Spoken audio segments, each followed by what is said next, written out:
What it do, nation? Another devastating loss. We got mopped, mud stomped by the Buccaneers. News about Travis Hunter wanting to be a Raider.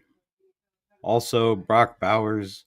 Should he or shouldn't he be Rookie of the Year? All that and more, of course, coming up on none other than Raiders Unleashed.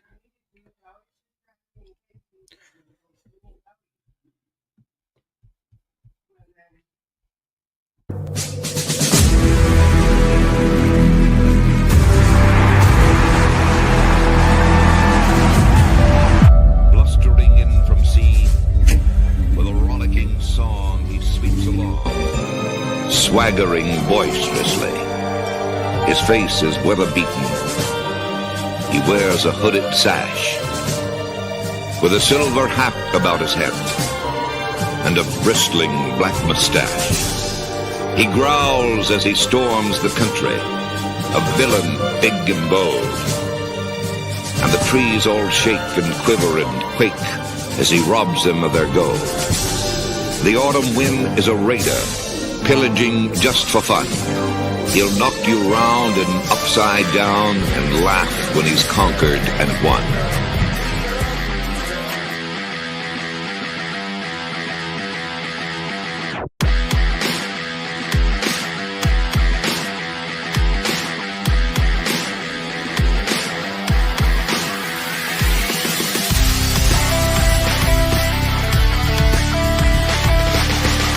You know what I like to do? Just follow me on this one.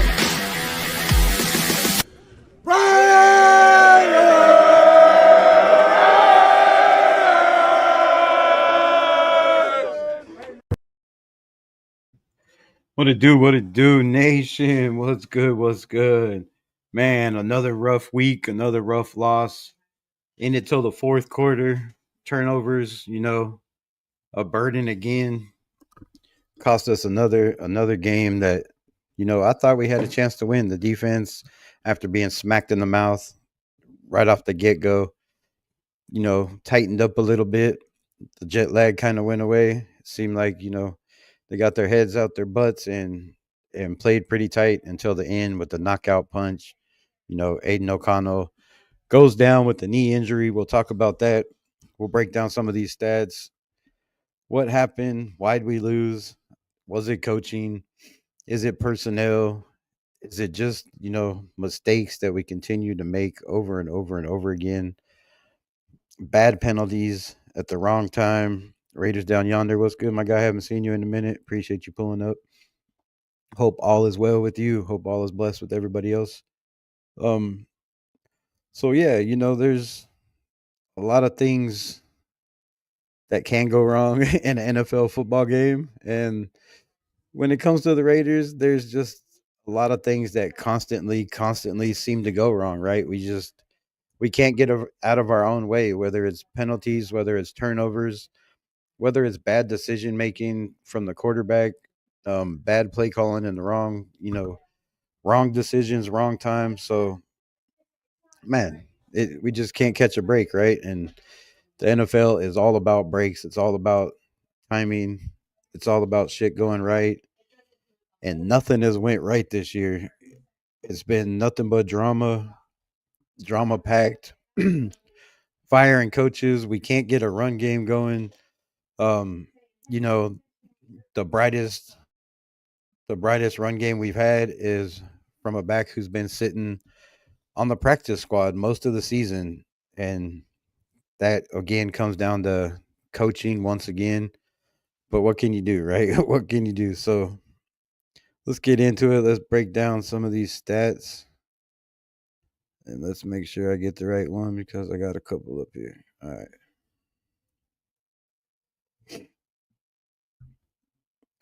So, man, 286 yards total to 420.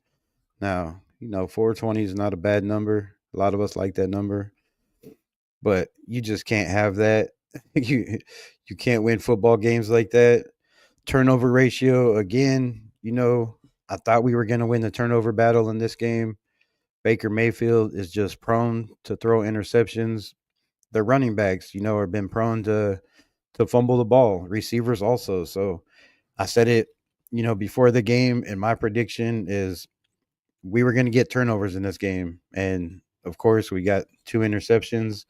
Neither one of them, really did anything to our advantage. We just can't capitalize.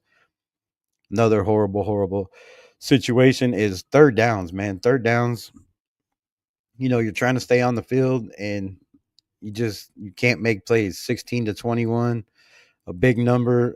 Time of possession, which is really, really sad. And it just shows that with all the yards that the Tampa Bay Bucks had, that they scored very fast and they scored very often, right? So not like old people trying to fuck. They're the total opposite.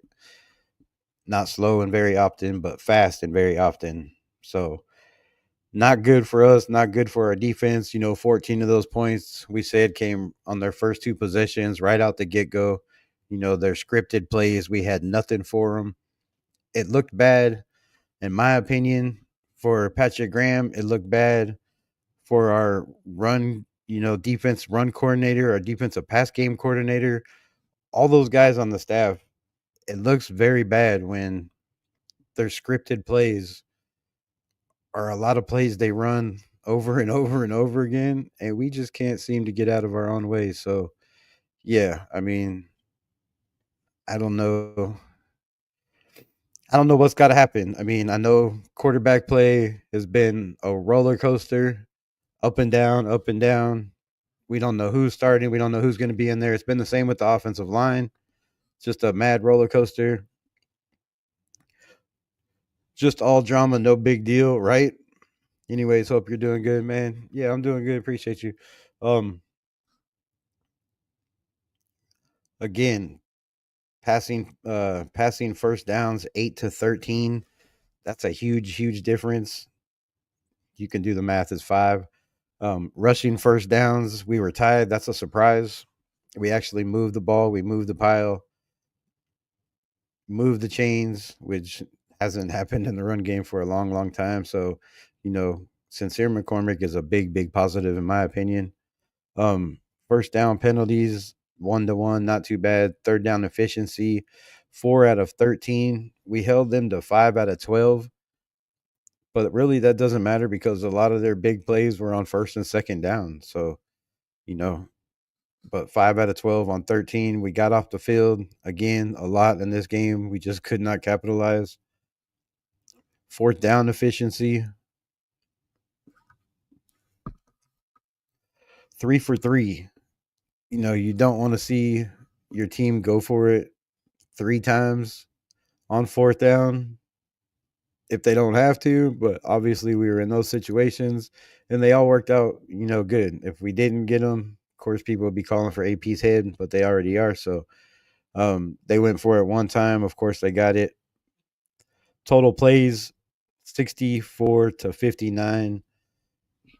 When you have more plays, which 5 more plays than the other team, and total offense is 286 to 420, that's very bad. It doesn't look good on Patrick Graham or our defense, but it wasn't all their fault. We gave them a short field a couple times. Didn't help. We had some penalties not go our way. Didn't help. Total drives 11 to 10. Like I said, time of possession, we had the ball more than they did. Yards per play is killing us all year long. 4.5 yards per play. They average 7.1. Passing 268 yards, 195 for us. That's with 2 quarterbacks. I believe Ritter had 108 yards or something, 12 for 18. Not great numbers, not bad numbers coming off the bench. Yards per pass, 5 to their 8.1. Interceptions thrown, 1. They threw 2. We should have capitalized on those. Jack Jones, I thought, should have just downed it, took the ball at the 20. But he got another 5 yards, and with the ball in his hands, you got to let Jack Jones be Jack Jones because anytime he touches it, he's liable to score. And really, he needed a touchdown there because, man, his numbers have just not been good. Opposing quarterback ratio. And I know numbers don't mean anything, but film doesn't lie either. So, um, sack yards lost 2 for 10. That's not really bad for us. 4 for 27. That's super good for our defense. Rushing attempts, we actually ran the ball over 25 times. This is a huge, huge thing that I've been saying over and over and over again all year long. Is if you don't run the ball at least 20 times, um, man, you're dead in the water, right? You can't do shit. You got to run the ball. You got to make the other team fear the deep ball, fear the RPO, fear the read option, fear all that shit. So we're not doing that. Running the ball 13, 14, 17 times a game is just absolutely ridiculous. The attempts amount, and you say you want to be a smash mouth, football team, run first. First, you got to run the ball first. And I was looking at a stat earlier against opposing teams. I think we've, it's not even funny. Against opposing teams, they've ran the ball 1,500 times on average. 1,500, almost 1,600 times to our 1,097 times. So we ran the ball on average almost 500 times less than every NFL team we've played. That's you're not going to win football games like that. So, a lot of people are saying it's been a tank season. And when you look at the numbers and you look at the stats and you look at every game where we've been up, we've been ahead, we've been in the ball game and, find a way to Raider. Yards per rush, 3.6 to their 5.8. That's not very good. They had 152 yards rushing. They just killed it on the ground. And Bucky Irvin wasn't even in the game, so most of the game. Not good. And we'll get into tomorrow. Pull up, we will break down, the Falcons and their running game and just more problems, right? More problems. Penalties. We only had 3 for 31 yards. This is, again, a lot of people talk about Antonio Pierce, but when it comes to discipline, this team has been more disciplined, making stupid mistakes. And yes, we had made dumb mistakes, and it's come at crucial times, most of the time on third down, whether it's third down for us or third down for them. It seems to be the norm. So if we could just stay away from third downs somehow, which is impossible in the NFL unless you get turnover on second down, right? We would be better off. But they had 5 penalties for 31.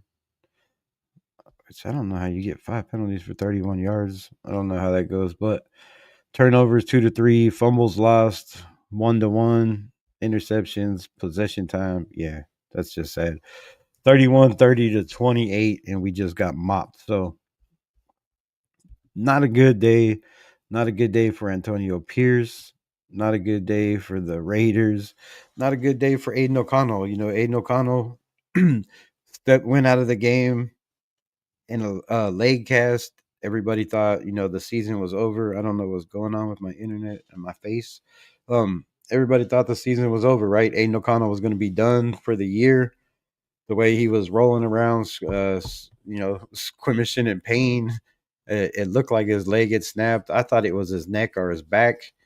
Apparently, it's just a knee bruise, and he's back in practice today. So,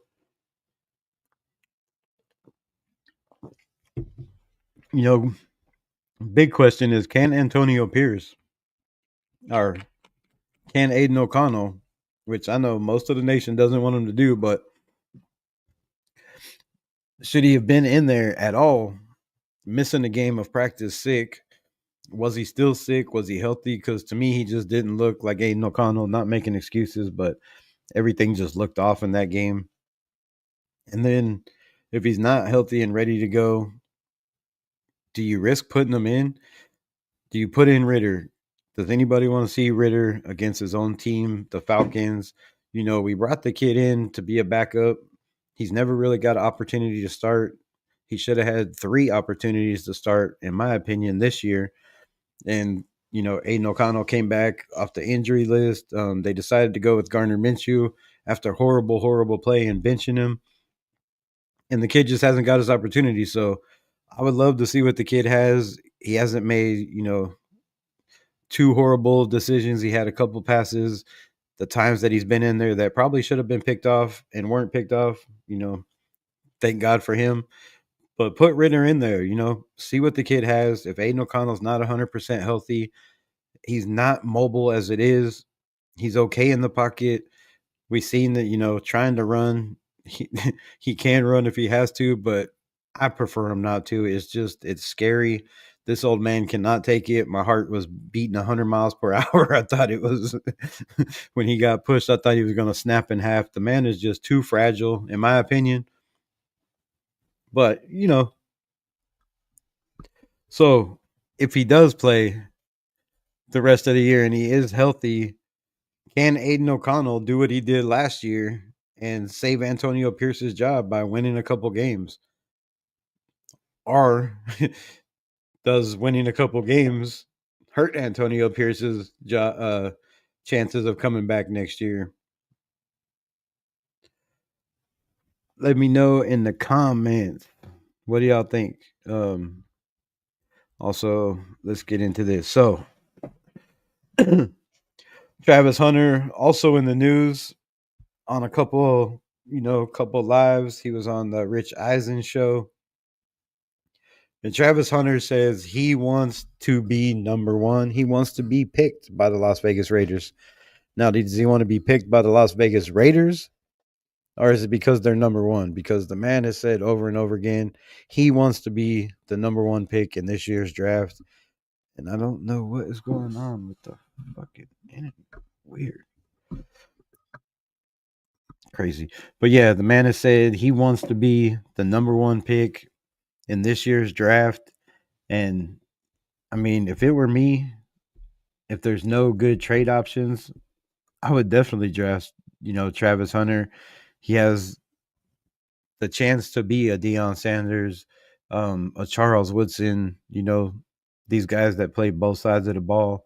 There's not too many guys that have had 4 touchdowns and 4 interceptions in a season. So if you're going to take a shot and roll the dice and gamble in Las Vegas, Travis Hunter would be my pick. I know we need a quarterback, and I know everybody says Shador, could be that guy.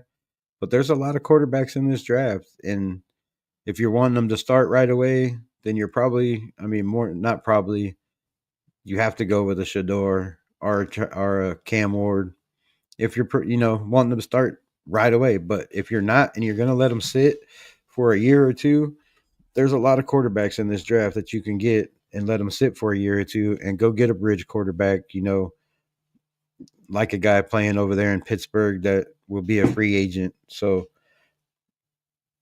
there are quarterbacks we can get for a year and let a guy sit. Let me know your thoughts. What would y'all do? But Travis Hunter wants to be a Raider. He could play defense. He could play offense. We need a receiver. We need a shutdown corner. I mean, to me, it's a no-brainer. But then on the other hand, if a team really wants to move up and is going to offer you, a bag or a bunch of players like the Giants, how bad do they want Cam Ward? Because from what I read, a lot of people are saying the Giants really, really want Cam Ward. And they also want his offensive coordinator. They want it to be a package deal. And if they're going to draft Cam Ward, they're bringing in, Miami's offensive coordinator, which I wouldn't see that as a bad thing. Obviously, that spread offense worked pretty good. Will it work in the NFL? I mean, that's yet to be seen. We have no idea, but Travis Hunter is just one of those guys, that you just can't you can't deny, right? You can't deny. Um his touchdowns, His interceptions on defense is it's just crazy. If he doesn't win um, the Heisman, it's because Ashton Genty stole that shit, and I think Ashton Genty, in my opinion, has done more to deserve the Heisman. I mean, I don't know. Let me know what you guys think, but in my opinion, I think Ashton Genty with 29 touchdowns, um, over 2,000 yards, over 1,700 yards after contact, more than any other running back has in college football. That to me, that's carried Boise State, who doesn't have, a big name like Ohio State or Georgia or Miami or any of these big schools. You take a team like Boise State, you put them on your back and you carry them to a bye in the first round championship. And if you're looking for a guy to build your team around, in my opinion, Ashton Genty is that dude. Like, I would do everything in my power to trade back if it was me. But are there willing teams willing to trade back now that everybody knows who we want, right? It's Shador. Everybody knows the Raiders want Shador. Dion wants Shador to come to Vegas. Um, the Raiders want Shador in Vegas. Mark Davis wants Shador in Vegas. Tom Brady, all that shit. Everything that has to do with Shador, Tom Brady, everybody knows about, right? So the Raiders have already shown their cards, which you would think in a city like Las Vegas that you'd be smart enough not to show your cards to the world and tell everybody who you wanted. Just like last year, we showed our hand. We told everybody on the planet, this is who we want. It's Jaden Daniels or Michael Penix. Michael Penix ended up getting snagged out from underneath us. Um, Jaden Daniels, they were not giving up. But in my opinion, what the fuck is going on? In my opinion, we made huge mistakes last year, and we're making a huge mistake this year on or already made the mistake of letting everybody know who we plan to get, who we're going after. Because who's going to be willing to give up 3 first round picks or, you know, a first and a second and 2 first round picks or a player to be named when they know who the Raiders want? Well, it makes no sense, right? You can just let them pick their guy and then take the 2 spot and go get your guy at the 2 spot, right? And to me, that's what I would do. Like, why try to move up to number 1 to go get your guy when you already know who the Raiders want and who they're going to go after? So there's no reason to. I think they devalued the number 1 pick, in my opinion, 100%. So, um, yeah, this man's numbers 92 receptions, which is another reason Shador looks the way he does. If you go back and watch film, and I'm not hating on the kid, I think he's definitely has, come on, he's a coach's son. He's not only a coach's son, but he's one of the greatest NFL players of all time, son. I think he has every accolade to be that guy. But when you look at Travis Hunter's numbers, 92 receptions, 1,152 yards with 14 touchdowns, averaging 12.5 per attempt. Now that's great numbers for any wide receiver coming out of college, right? You're thinking, damn, that's impressive.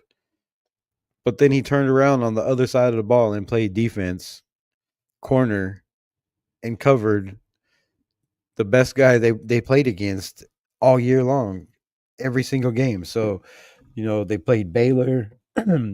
They played who else they played?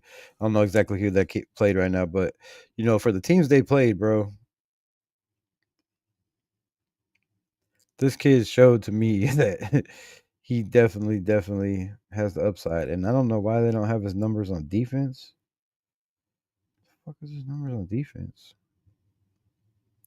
But anyways, I believe it's 3 interceptions. He also has a forced fumble on the goal line, a huge hit on the goal line, that knocked the ball out, definitely stopped the other team from scoring. And it was a big game that they really, really needed to stop. So, that kid has just crazy, crazy potential when it comes to NFL talent. Where he comes from, his background, the first kid in his family to ever go to college. He wants to be number one. He wants to be the first overall pick. He wants to be the Heisman Trophy winner, and he wants to be the best in the NFL. And he wants to play both ways. And if you go watch, damn, I forgot who the hell he was on, but he was on a show today talking about, they asked him if a GM in the meeting says, "Look, we only want you to play offense or defense. You have to pick one. What are you gonna say?" And the kid couldn't answer. He's like, "I want to play both." Like, call Deion Sanders, which I don't know. I'm not sure how that's gonna help you by calling Deion Sanders because look, Deion Sanders is not your coach no more, kid. You got one more game. You're going to the NFL. You can't call Deion Sanders and ask him if you can play both ways in the NFL. So the fact that he's stuck on, playing offense and playing defense in the NFL, I think Travis Hunter is just a steal, and you can't go wrong with that kid. And, you know, on that point, you're saying, well, we need a quarterback, right? Well, hear me out. If the Giants, which have a shitload of picks. They have the first pick in the second round. They have the first pick in the third round, I do believe. And they have a top pick in the fourth round. And they have the first or second pick, depending on where it falls this year, in this year's draft. So the Giants are stacked, right? Now, if the Giants are sitting at number 2 and they have all these picks, they would be absolutely stupid not to accept the Raiders trying to move back up after taking Travis Hunter in the first round. Yeah, that's right. I said it. Move back up to pick number 2 because let's be honest, the Raiders, Tom Telesco, Antonio Pierce have all made it very clear that they had an offer, and all the reporters that they had an offer last year on the table to give 3 first round picks to move up to get Jaden Daniels. Now, are they willing to do that again this year, seeing that they're sitting at number 1? Because let's not forget, and I talk about it all the time, that the Houston Texans did the same thing, right? They had the number 1 pick. They dropped down to 3, and then they jumped back up to 4. And look where that franchise is. You know, they were in the playoffs last year. They're competing for the playoffs this year. And the Raiders could do the exact same thing, right? If you're that confident that Shador is your guy and Tom Brady says that he is worth 3 first round picks, I mean, what do you do? What do you do? Because, like I said, the Giants, maybe another team might try to move up to number 1, but there's no reason if you're, 1, 2, or 3 to try to, or if you're 2 or 3 or 4 to try to move up to number 1, knowing that the Raiders are going to take Shador, and you could just take, unless Shador's your guy, right? So if you're the Giants and you want Cam Ward and you're sitting at 2, you just sit and wait, right? But if you get offered to move down one more spot and Travis Hunter's not your guy, and the Raiders say, look, this is what we're going to do. We're going to take this guy with the first, and we want your second pick, and this is what we're willing to give you. I mean, the Giants need a lot of things, and we have some players like a Colton Miller, like a Andre James.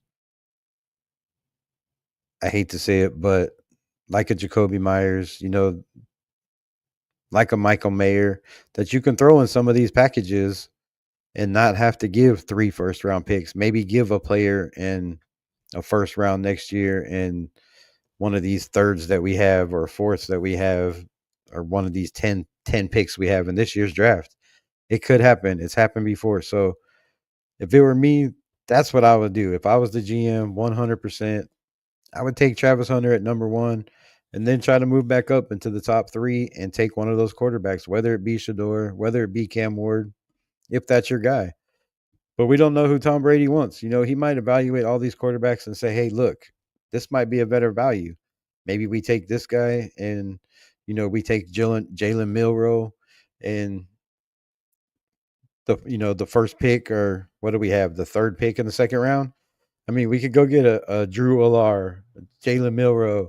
We don't know if any of these guys, young guys are coming out like a Curtis Roke, or that could be a guy. It could be Tom Telesco's guy. Now we know Mark Davis has said over and over again that Tom Brady is going to have a big say in who the quarterback is going to be for the Las Vegas Raiders in this year's draft and going forward in the future. So maybe Shador isn't his guy, but he also said that Tom Telesco is going to have the final say. He is general manager. Tom Brady's just going to have an input.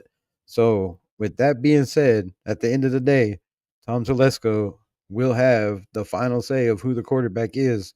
And we know what quarterback and what style quarterbacks he likes to draft, right? He's never drafted a mobile quarterback that can run a 4.5 40 or a 4.6 40. That's a run first kind of guy. He likes taller, in the pocket, guys that can run if they have to. Obviously, like the guy he drafted, or like a, you know, like a Allen, Josh Allen. These guys, right? They have big, strong arms, and they can run if they have to. So the Raiders can go in a lot of different directions. And when you have the number one pick, usually you hold all the cards. But when you put all your cards on the table, you let everybody know what the hell is going on and who you want. It just doesn't make sense. And I'm sorry I'm behind in the chat. New England Boosters, what's good, my guy? Rick Wetson, what's good? Sorry, I wasn't on the chat. I was just rambling away. Um, we got. I've been saying Hunter for a while now, and especially if we hold the first pick. I mean, it makes sense. It makes sense to me. There's a couple quarterbacks that we should have probably brought in this year in Russell Wilson. There's another guy sitting on the bench that a lot of people wanted to bring in out of Chicago, but we didn't because of Getsy and how it worked out with Getsy. But Justin Fields is another one of those guys that's going to be a free agent. And we've seen what a bridge quarterback has done, for the Pittsburgh Steelers. Now, one of those guys are going to stay unless, they try to move up in the draft and get one of these quarterbacks, which you never know with the Steelers, but I do know that they don't move up. Mike Tomlin is not one of those guys to move up. So, um, got a ghost stop by. Nice. Appreciate you. Got a show in a minute. Sweet. I'll pull up and watch after this one.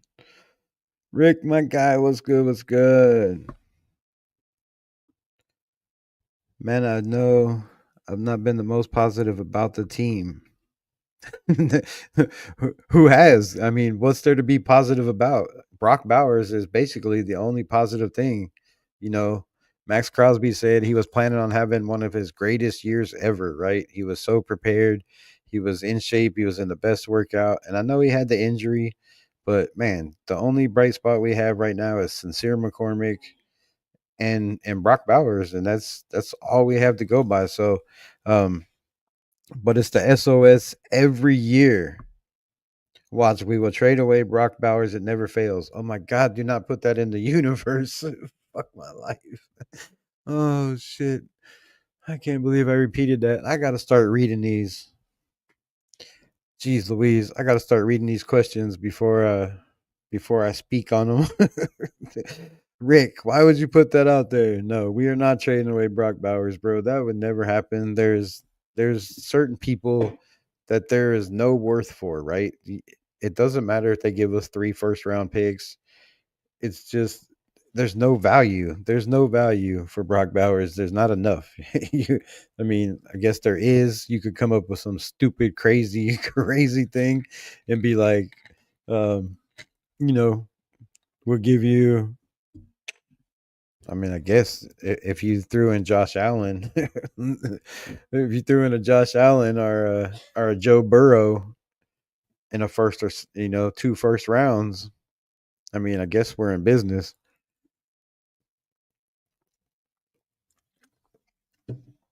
But other than that, bro, you can't get rid of a Brock Bowers and I'm glad you brought that up because that brings me to my next segment, which is Brock Bowers, Rookie of the Year. So, should Brock Bowers be Rookie of the Year? And we will break that down. Let me pull this shit up. Give me 1 second. I gotta do this with every single one. I apologize. Brock Bowers, Chinga Bang. All right. We good. So, Brock Bowers. Woo-wee. 87 catches as a rookie. Now, remember these numbers and take account to what I'm about to say because there's no way you can't pick this guy, no matter if it's a quarterback, league when it comes to rookie of the year. This man has to be rookie of the year 100%. It's not even close. And I'm not being biased. Just the stats don't lie. You got 87 receptions, 933 yards in 13 games. 933 yards in 13 games. I'll say that again. Averaging 10.7 per catch. His long is 57, thanks to Aiden O'Connell. Had to throw that in there. 4 touchdowns. Should be a lot more. A lot more. But let's break it down even further. Chargers game. Now, the Chargers defense, right? We've seen what they've done to tight ends. We've seen what they, done with Kelsey. Not too bad. They've been pretty solid. Their defense is, one of the best in the NFL this year. His very first game, 6 catches, 58 yards, 9.7 per catch, 26 was his long, no touchdowns, with Gardner Minshew throwing him the ball. And it could have been better because a couple of those were turnovers. I believe one pass to him was intercepted. Then you have the Panthers game, which this is just absolutely ridiculous, and why I like Getsy and I like this system, but when you put up numbers like this, you can't keep guys around. He got the ball 3 times, 41 yards, averaged 13.7. That's right, 13.7 yards a catch with his long 21. Against the Browns, he only caught the ball 2 times. Gardner Minshew was under pressure. The turnover machine, running into sacks. How we won that game was absolutely crazy, but he caught the ball twice for 19 yards, 9.5 a carry. 13 was the long, no tutties. The Broncos game, 8 catches, 97 yards, 12.1 a catch. 57 was his long. Oh, that was a credit to Aiden O'Connell. And 1 touchdown, which, man, the Broncos defense has been outstanding all year long, no matter who they play. And this man just continues to dominate no matter who they put on him, whether it's a linebacker, whether it's a corner, whether it's a safety. They had Patrick Surtain on him in the Broncos game, and the man still put up 8 catches for 97 yards and a touchdown. 57 is long. Bless you. The Steelers game, 9 catches, 71 yards, 7.9, 18 was his long. The Rams game, another 10 catch game, 93 yards, 9.3 per catch, 25 was his long. The Chiefs game, they tried to take him away, still, 5 catches. I think he was only targeted 7 times, which was absolutely ridiculous. I don't have the targets on here, but 5 catches, 58 yards, 11.6. Most of these, now remember, are yards after the catch on almost everyone. I think he averages 3 yards after the catch, which is just another crazy, crazy number. The Bengals game, 5 for 45, per catch. So the man averages, like I said, 10.7 per catch. Another touchdown against the Bengals, which defense ain't great. Um, the Chiefs, the second time, 10 catches, 140 yards, 14 per carry, long 33 with a tutty. And then the last game, only 3 catches, 49 yards still, 16.3 a catch. How the hell does this man get the ball 3 times when you're averaging 16.3 a catch, long 25?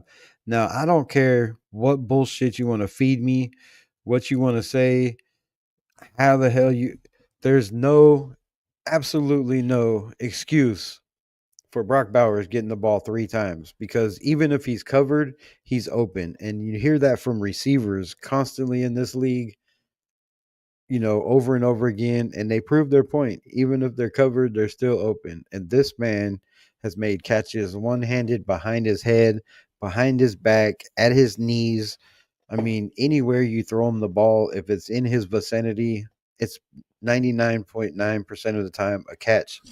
Now, take into account that he has had Garner Minshew with one of the worst years by a quarterback in the history of the NFL, like Ryan Leaf stat numbers and Jamarcus Russell type numbers. Throwing this man the ball, and he's still putting up the numbers he has.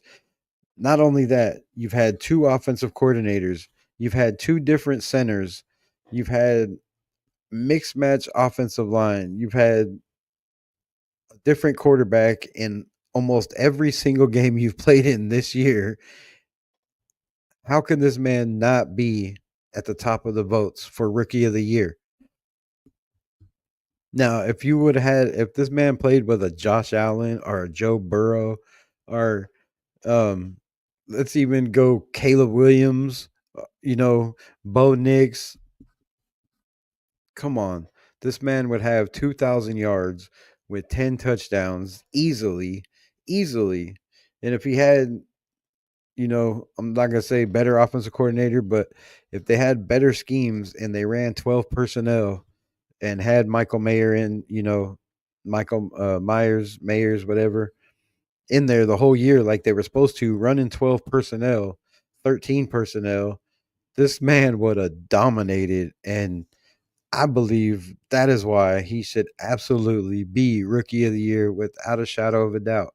Now you can go and look at Jaden Daniels. Give me a second. We'll pull that up. And yes, Jaden Daniels has had one hell of a year. I'm not going to lie. Like, the man is, nobody thought, you was going to come in and blow it up like that. Okay, well, some people did. But most people, were like, come on, there's no way this kid's going to come in and just tear it up in his first year in the NFL. So, guess let's pull it up here so y'all can see it too.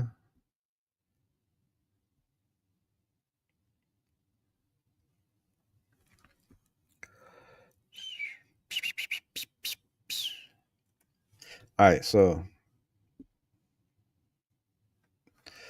we got Jaden Daniels, regular season this year. The man has what do we got? Completion yards, touchdowns, interception rating. All right, making sure. So completion rating 69.6. He has 2,819 yards. That's pretty much what Aiden O'Connell had in the 9 games he played the 11 games he played last year. We're sitting at 13 games. So, a little bit over Aiden's numbers, 15 touchdowns, 6 interceptions as a rookie. Not a lot better than Aiden O'Connell, right? Now, if Aiden O'Connell had a full year with the Raiders last year, definitely would have had better numbers. If we didn't have offensive line struggles, Josh Jacobs hurt, Devontae Adams problems. I mean, a lot of shit. I think Aiden O'Connell would have had some numbers very, very close to this. Now, we'll look at his games. Which ones were first? So his very first game in the NFL was against the Bucks. Very solid, 70% completion ratio, 184 yards. 93, um, 93 rating. Not bad in your first game in the NFL, right? As a rookie. The Giants game, another pretty solid defense, 79.3 rating, 226 yards. Uh, B Beasla, what's good? Appreciate you. 226 yards, 91 rating. Not bad at all. Again, right? The Bengals, 93 percent completion rating. Is that completion rating? Oh, completions. All right. Yes. 254 yards, rating 141.7. Now, against the Bengals defense, who's been giving up crazy points all year, but still, you're a rookie in the NFL, and as a defensive coordinator, you should have packages to stop this man. But Raiders, they didn't. So, against the Cardinals, pretty good numbers: 86.7, 233 yards, one interception, one touchdown, 90.6 rating. Against the Browns, not very good, right? Against a solid defense in the NFL, under constant pressure, he had 56 rating, 238 yards, a touchdown, interception, 85.1 rating. Against the Ravens, 68.6, 269 yards, two touchdowns, no interceptions, 128 rating. Against the Steelers, he was 50-50, 202, no touchdowns, no interceptions, 68.5, not a very good rating. Against the Eagles, 68 rating, 191, or 68% completion ratio. 191, a touchdown, interception, 81.6. Against the Cowboys, 65.8, 275, two touchdowns, two interceptions. So, I mean, not the greatest numbers, right? For a rookie, it's not bad. He was killing it at first, and everybody thought his offensive coordinator was going to be the Raiders' offensive coordinator, but he's not. So, I mean, these are good numbers, but his college numbers are way better than any of these quarterbacks in this draft by a long shot. So, none of these quarterbacks are close to Jaden Daniels. Can they come in with the Raiders team that has a super, super young, offensive line, two starters, rookies on the offensive line, another second year player that doesn't have, much play time at all? Can they bring in vets? Yes. Can they get younger? Yes. So can we build, a solid offensive line? It depends. There's not really too many guys out there. Are you going to make trades? I don't know how you're going to solidify this O line overnight. Obviously, the attempt that we made last year to solidify the O line failed dramatically. Everybody we brought in was an absolute failure, in my opinion. Just my opinion.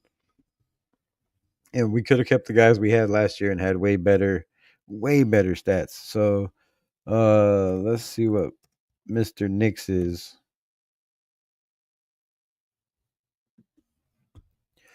Pull this shit. So Bo Nix with the Denver Broncos. Regular season ratings 63.8. The man has 2,842 yards, 17 touchdowns, 8 interceptions. Now, if you can see right here, 4 of those 8 interceptions were in the first 2 games. After that, he has 4 interceptions the rest of the season. Those are outstanding numbers to me for a rookie that a lot of people said wasn't even going to go in the first round.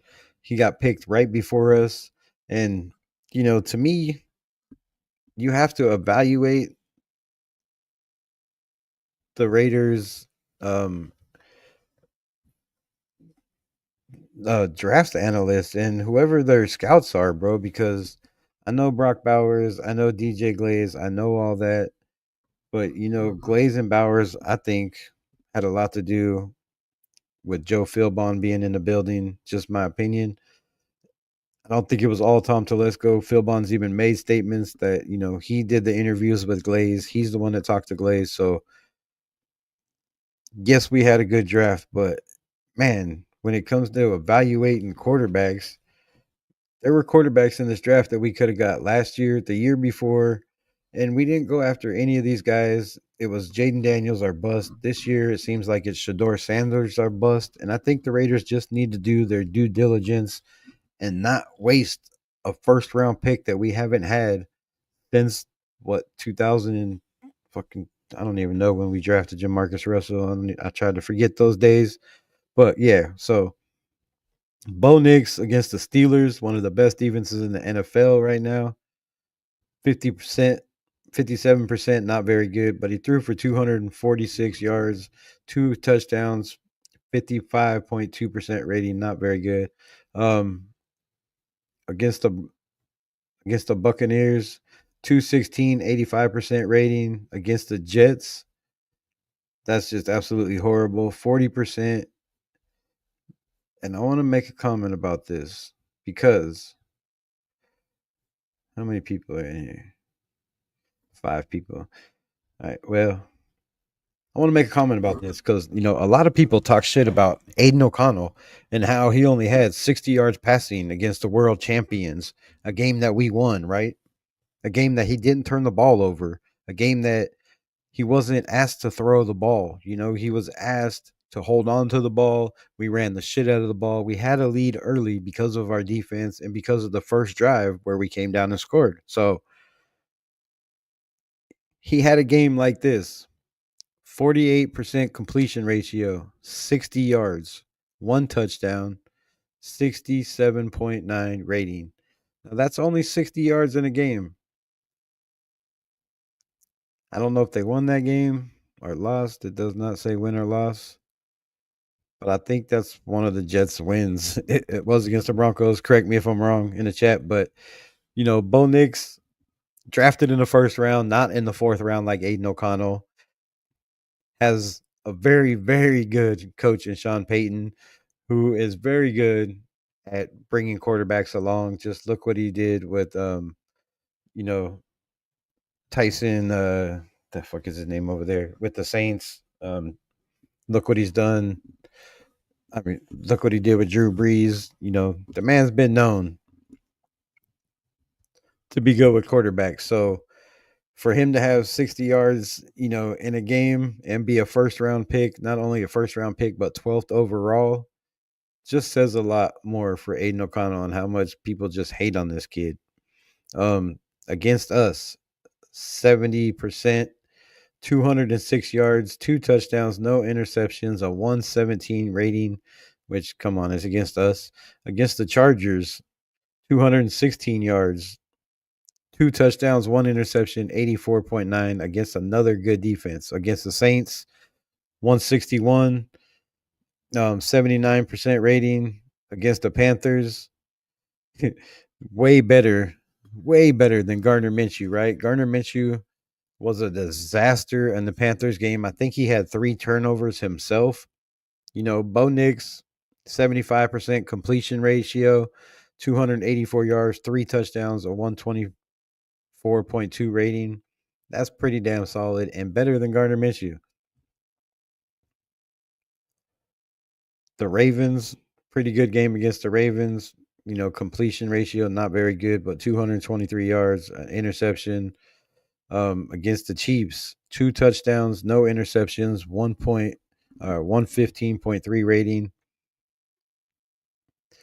Against the Falcons, who we played this week, 4 touchdowns, 145 rating, 307 yards. So, look, Bo Nix can cook. And I'm just saying this because there's a lot of quarterbacks in this draft that have been compared to Bo Nix that have that style, don't have the experience because they're not as old as this kid, but can play ball, right? So You don't always have to draft number one. You definitely don't always have to draft the Heisman Trophy winner because how many times in the NFL has the Heisman Trophy winner, made it to the Super Bowl or been dominant in the NFL? It's very, very seldom. So I'm just saying, there's so many things you can do in this draft, and taking it on a quarterback that a lot of people believe, if he went out last year or if he went out next year, wouldn't even be drafted,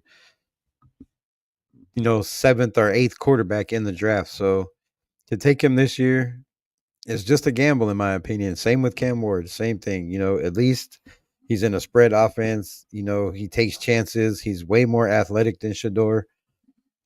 So I don't know. To me, I'm trading back or I'm taking Travis Hunter.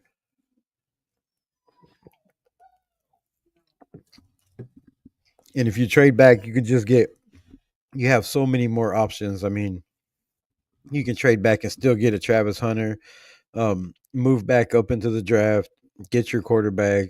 You could take a Jackson Dart, you could take a Drew Alar, you could take a Riley Leonard or Leonard Riley, however you say that dude's name, in Notre Dame, which I really like as a quarterback.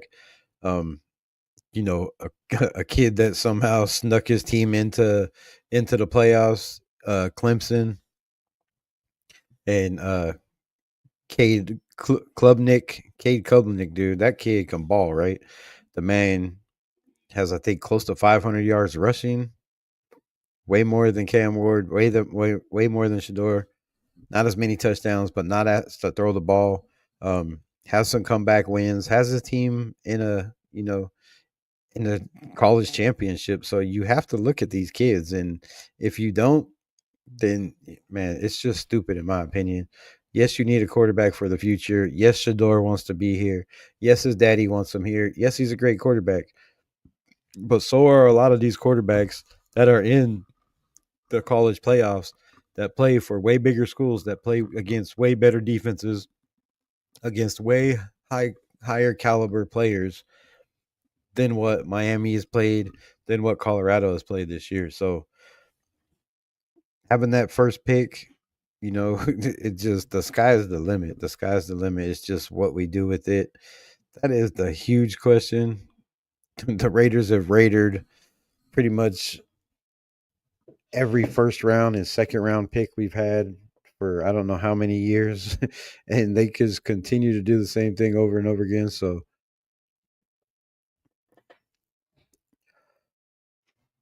um, you know, Brocky definitely have to think about rookie of the year. What else do we have? We talked about that. AP staff. So, you know, AP's more than likely not going to have a job with the Raiders, barring some kind of miracle, or unless Tom Brady decides he likes AP and says, we can work with this, because we all know Tom Brady is supposed to have a big say. We know, Mark Davis believes in Antonio Pierce, but the fact that they have not been told whether they will be back this year or next year, most of the reports are, and I mean, you don't have to report on this. It's absolutely obvious that at the end of the season, um, the Raiders are going to evaluate Antonio Pierce, evaluate the season, how it's gone. But one thing that he said in his press conference, and I've spoke on a couple times, is he's not really had the greatest, track record of putting the right guys out on the field. Now, whether that's his coaches making those decisions or him making the decisions as a head coach, if you feel somebody gives your team the best option to win, you have to speak up and say, this is my team. My job is on the line. My career is on the line. And I could fire y'all if I want to. So, just do what the hell you're told and put this dude in. And if it doesn't work, then I'll take the rap for it. But he hasn't done that.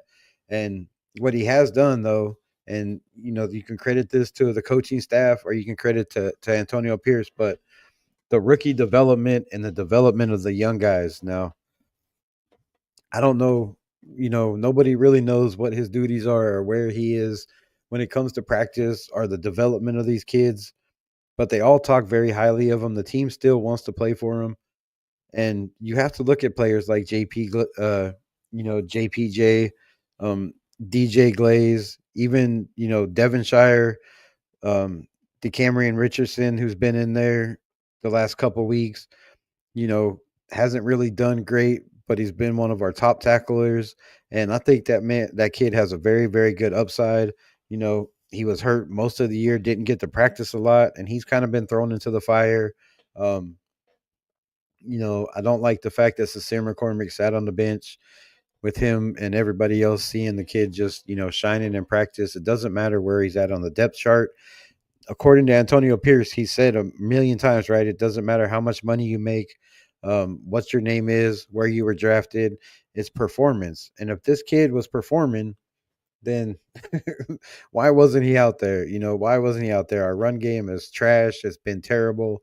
79.1 yards a rushing game, but the guys that are out there are developing. And Caleb Von Chasen came over. That man's having a hell of a year for coming in, being thrown into the fire. The more he learns the system, Snowden, what the hell is 96? I can't remember his name.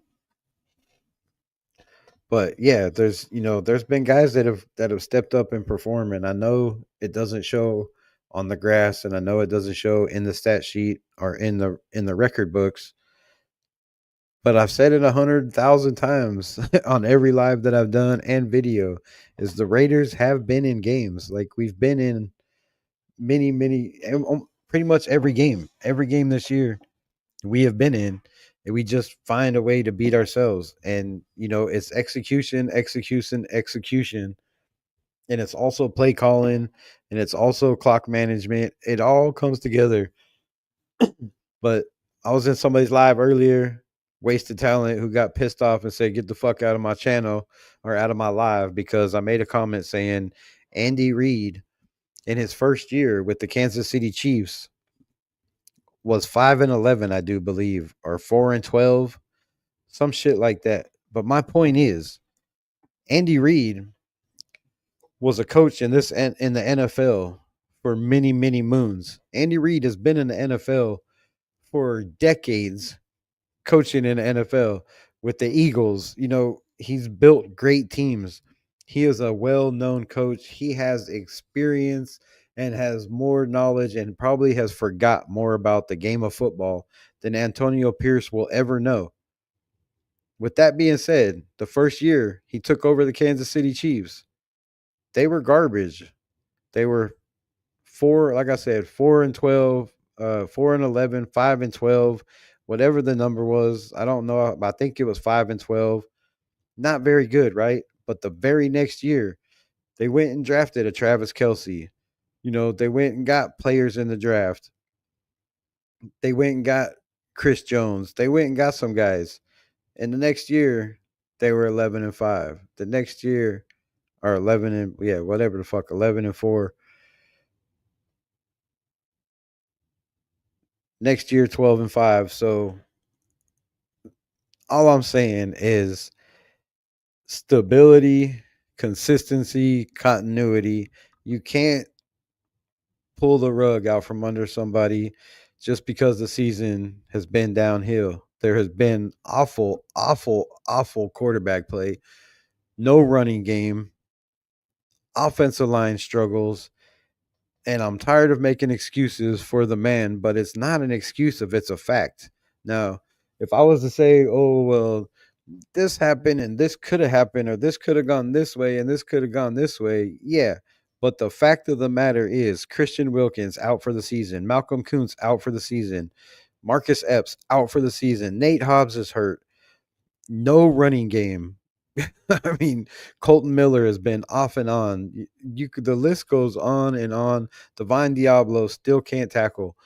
Like, there's been so many things that have happened. You had to fire your quarterback coach. You had to fire your offensive line coach that you brought in. So, no, they're not excuses, in my opinion. If you think they're excuses, that's you. You have your own opinion.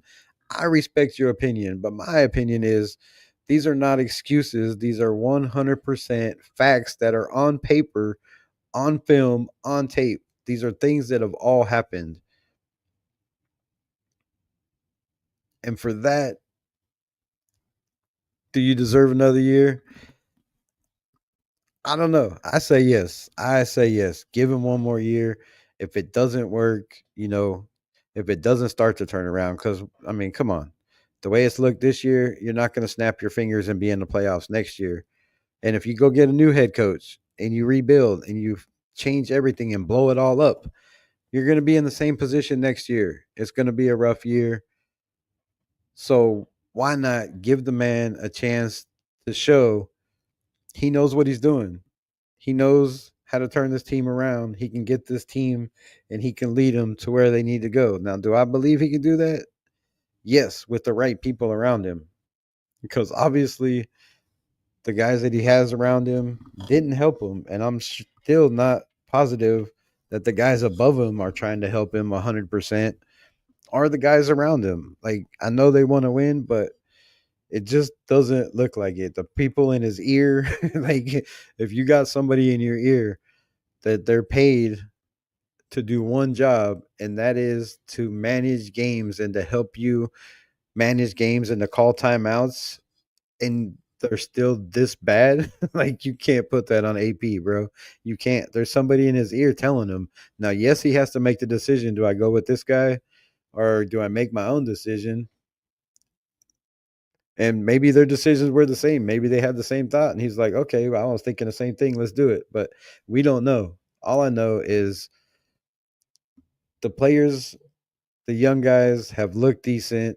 They've come along pretty good. They've all been thrown into a horrible fire of a bad, just dumpster fire of a season. And they haven't given up. Like, come on, most rookies in this league would have packed that shit up a long time ago, and they wouldn't even be trying to practice. They'd be like, I ain't going out there, bro. Trade me, get me out of here. But these guys still have a fire lit underneath them. They still, say all the right things in all the meetings and press conferences and shit, and they're still going to bat for their coach. So that says a lot for Antonio Pierce, in my opinion, and just all the shit that's went wrong. Like, you can't control that. Now, should he have cleaned house completely and let go of everybody in the building and not kept guys, like a Patrick Graham, or and just brought his own staff in? Maybe that would have helped. I don't know. But all I know is Patrick Graham has not had a good year as a defensive coordinator ever in the history of his coaching career. He starts out cold. He's okay, but his his defenses have never had a good run game. That's why he's been let go where he's been, from the Giants, from Miami. And really, his best season, if you look at the stats for Patrick Graham, was with Antonio Pierce last year when he took over. That is the best his defense have ever been ranked. First time his defense has ever been ranked inside the top 20 in points per game, yards per game, or any of that shit. We was ranked one time in his coaching career. So you have to evaluate all of that, especially on a defense that was projected to be a top 10 or a top 5 defense that's sitting at 15, which is not bad considering all we're going through. So that's all I'm saying for that man. If they give him another shot, cool. If they don't, like, I'm gonna support whoever. I'm a Raider for life. And like I said, if you bring back Lane Kiffin, I'm jumping on that bandwagon too. And I'm gonna support him until I don't. And when I don't, you will know. Like, you will know. Just ask Gardner Minshew, Divine Diablo. They probably don't know, but they should know. Shit. Let me get back. I wasn't even how to chat up again. Lawrence, my guy, salute. Unleashing Addiction. Appreciate you pulling up. What do y'all got to say? What do y'all got to say? PM. PM what? The fuck's PM mean? I don't know what PM means. Salute Unleashing Addiction. Salute Rick PM. All right, good. My guy Lawrence, what's good? I know nobody talks to me. Nobody is talking to him. To be honest, he's listening to Cypress Hill. To who? Me? I'm not listening to Cypress Hill. Can y'all hear Cypress Hill? That's wild. So yeah, man. What are y'all thoughts? What are y'all thoughts? Do you think Brock Bowers should be Rookie of the Year? Looking at the stats, you know, Bo Nix almost 3,000 yards. He definitely has the numbers, but if you look at it from this perspective, a quarterback has three receivers and a tight end and a running back nearly on every single play to throw the ball to. And he also throws the ball 20 to 30 to 40 times sometimes a game. Brock Bowers gets the ball 10 times tops a game. So you figure 10 times a game, you have almost 1,000 yards. Now you go back and figure Jaden Daniels, and you go back and figure Bo Nix, and you figure that they throw the ball triple the amount of times Brock Bowers receives it. And then you add those numbers up. It's no question that Brock Bowers is Rookie of the Year. Nobody is listening to him on the headset. He's AP. He's listening to something. I don't know. He might be listening to Cypress Hill. But I thought he was an NWA fan, so he was straight out of Compton. You know what I mean? But yeah, that's that's wild. Um, what else? Yeah, join me tomorrow. We will do a mock draft live, and shit. What is tomorrow? Thursday? Yeah, tomorrow. We're gonna do a mock draft live tomorrow. See what we can get. If we can trade out of the first round, or if we just stay where we're at. But let me know in the comments before we get out of here. What do y'all think? Should it be Travis Hunter? Should it be Cam Ward? Or should it be Shador Sanders? Or should we just blow all three of them off, trade back, and go best player available, basically like we did last year, and see where the draft falls? Let me know in the comments below down there.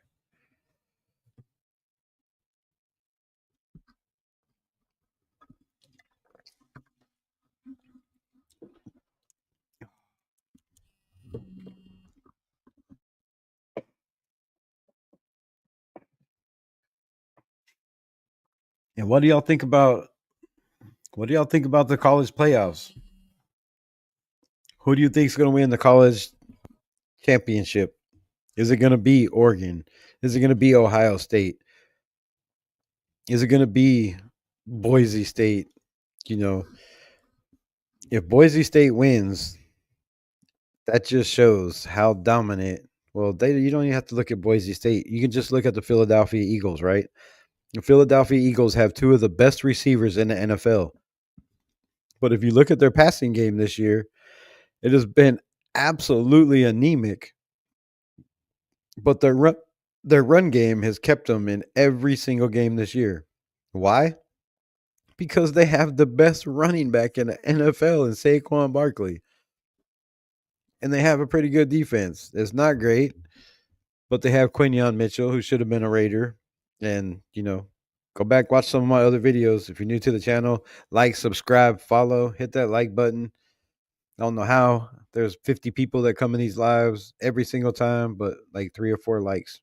Do me a favor, hit that like button if you like Raider content. If you're a diehard Raiders fan and you believe AP should be fired, hit that like button. If you believe he should be let go, hit the like button. If you don't care, hit the fucking like button. Please. All right. So with that being said, I will be on tomorrow. We will do a mock draft.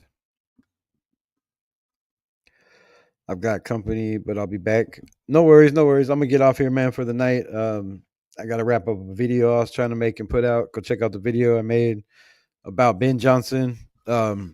Before I get off here, I just want to say that I appreciate every one of y'all showing up and every single live. Lawrence, my guy Rick, Unleashing Addiction, kind of new to the channel, but I appreciate you coming in. I don't know what happened to all my mods that showed up all the time. I guess they fell off, but we will have to get some new mods in here. I know most of y'all are busy when you watch my live, but hit me up.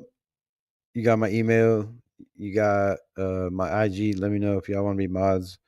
We will work something out, but I'm gonna pop off here, get something to eat, finish up this video, go watch a little bit of AEW. But Ben Johnson made a statement saying that he's not looking, to go to any team Pacific, and he's specific. Did I just say Pacific? What the fuck? Specific, and he's not seeking out any team. So if an NFL team wants him to coach, they're gonna have to come to him. But he also said, he's not looking to change shit overnight, and he doesn't want to leave a job with the Lions where he has it pretty good, has a damn good chance to make the Super Bowl with that team, and looks like they have a pretty good future. So, Ben Johnson said he wants stability. The Raiders and Mark Davis have been known to throw John Gruden 10-year contracts for $100 million. They've been known to throw Dick Daniels, Josh McDaniels, whatever his contract was, but it was a 10-year contract that got cut short because we won't get into that. But Mark Davis has tried to save this team and has been a guy to swing for the fences.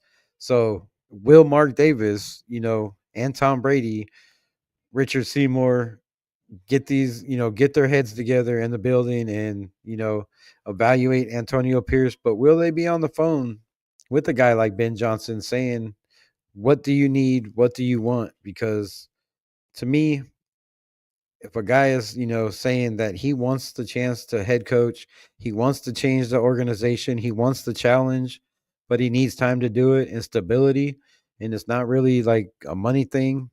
He just wants to, like he said, how many coaches, get hired and are fired, and AP, if he is gone, will be another prime example.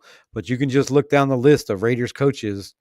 They average 1.5 years. Besides John Madden, 10 years, and besides Tom Flores, who had 8 years coaching, that's 18 years out of the 65 years of the Raiders. Everybody else has been, 2 years done, 3 years done, and it averages out to about a year and a half per coach, maybe 2 years tops. So that's probably not good for us. But the Raiders are trying to change that. And I think with Tom Brady in the building, what I'm getting at is with Tom Brady in the building, he knows what it takes to have a winning franchise. He had Belichick his whole entire career. He had Dick Daniels as the offensive coordinator, most of his career. So he knows what it's like and what it means to have, you know, the same consistency with the coaching staff, with the players, and hopefully he can bring that. And maybe they swing for the fences and say, let's bring Ben Johnson in, let's give him what he wants, let's give him a 10-year contract with, you got 3 years to show improvement, and if not, you're down the road. So that could be another possibility. But I'm saying Mark Davis is not shy when it comes to spending money. And people watched the video, commented on the video, said I was crazy, Ben Johnson will never go to the Raiders. And I've said Ben Johnson will never go to the Raiders. But after that interview and hearing what he had to say, Brock Bowers, Max Crosby, Shador Sanders, or whoever the number one pick is, just having the number one pick and having Crosby and, guys on your team like Christian Wilkinson, like a Jacorian Bennett, there are a lot of guys on this team not having to pay taxes, as a coach. There are a lot of reasons why a guy like Ben Johnson would want to take this job.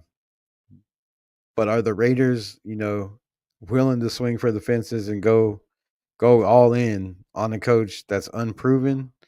We will have to wait and see. With that being said, I'm gonna read this comment and then I'm out. That's facts, but truthfully, we've had a lot of bum ass coaches over the years. I mean, we have. That's what I'm saying. If this guy can come in and show, like he said, you have to be able to admit that you're human and we make mistakes. So, if Mark Davis and Tom Brady can be like, hey, this is a guy, they're gonna have to talk to him, they're gonna have to interview him. And like he said, he's not going after any interviews. Now he interviewed last year with a couple teams, Carolina, blah blah blah blah blah. He wanted the Chicago Bears job. They kept their head coach. Now they fired their head coach, so he might be, wanting the Bears job.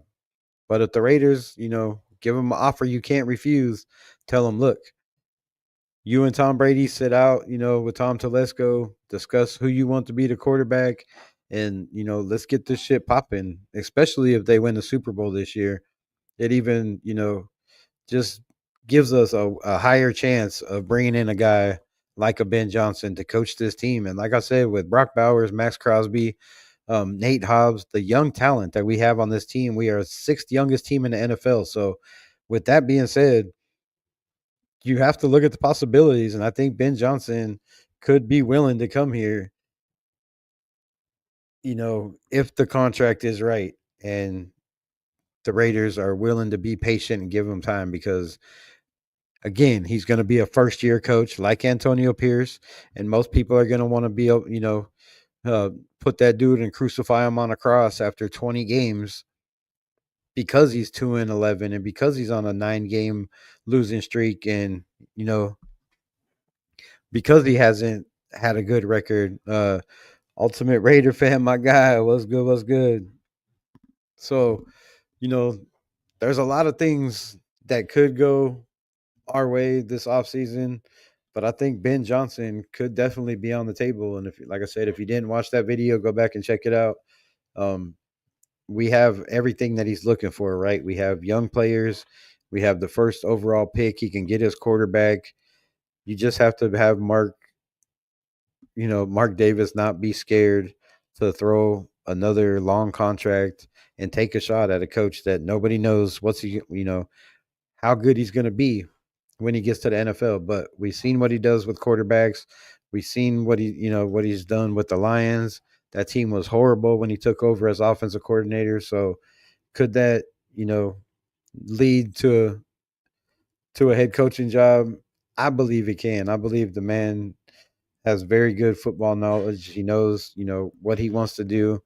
And I think Ben Johnson could turn the team around. We just have to, like he said, he's not pursuing any teams this year. They have to pursue him. So if they don't keep Antonio Pierce and they decide to go another way, then that's definitely one of the guys you have to put all your eggs in one basket and, definitely interview him and see what it takes to get the man here. So with that, I'm out. Much love. I got to go get some food.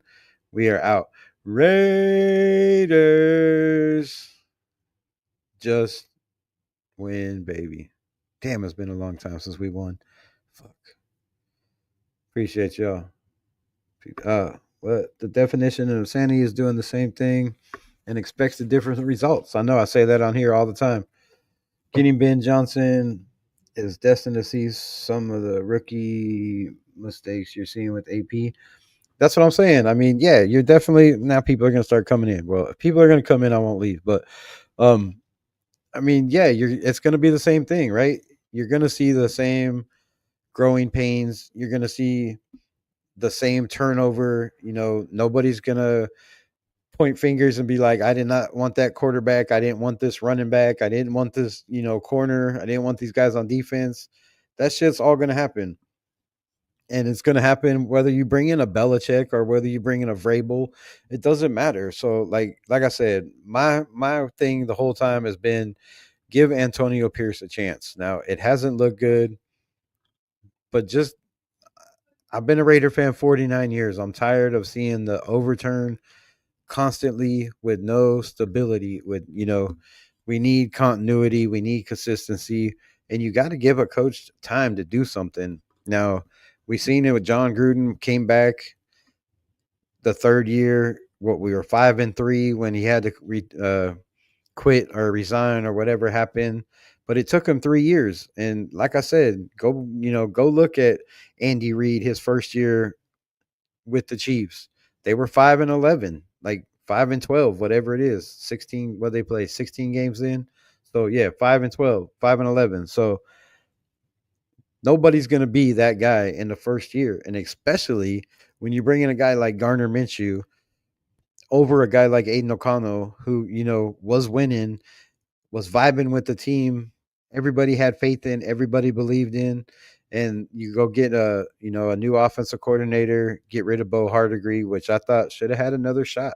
He showed enough down the stretch, beating three teams, going 3-1 in our division, and having Aiden O'Connell where he's throwing 9 touchdowns to 1 interception in his last 5 games. To me, Bo Hardegree deserved another shot, but AP took his chances, went and got his own shit, and it bit him in the ass. So I think, yeah, if you go with the Ben Johnson, I mean, it's crazy, but that's what I said. Ben Johnson wants stability. He doesn't want a 2-year, 3-year job. He wants a 3-year contract where he can earn, the rest of his contract. That's why I said give him 10 years, 3 years guaranteed. And if, he doesn't meet whatever stipulations that he's supposed to meet within those 3 years, or we're not where whatever the contract says we're supposed to be or where we think he's supposed to be in those 3 years, then you move on from him.